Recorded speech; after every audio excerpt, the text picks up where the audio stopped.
Alright, Green Thumb Gardening family. In this morning's video, we're going to be harvesting the rest of our mature, or our more mature rutabaga plants out here. We have a few larger mustard plants out here. We're going to go ahead and harvest the last of those mustard plants. We recently did a harvest on we have a few larger turnip plants out here.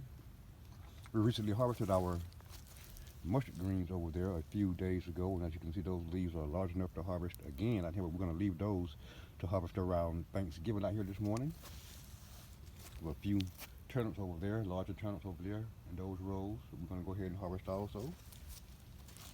As you guys can see, we had to come out here and put up a rabbit barrier around our other brassicas, such as our collard greens, our broccoli, our Brussels sprouts, etc., etc., etc. out here because the rabbits refused to let our plants grow and allow us a harvest. They were eating virtually everything out here in this area of our garden.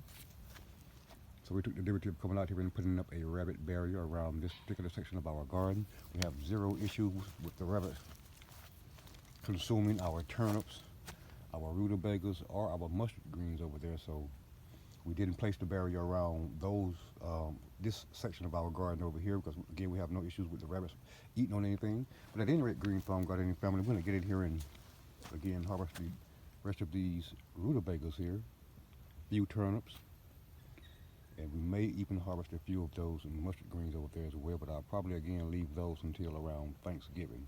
I'm not going to bore you guys with the entirety of harvesting all of these greens out here this morning, but we will bring you guys back at the end of this video and show you the totality, as we always do, of today's harvest of rutabagas, turnips, and perhaps a few mustards out here in our fall garden.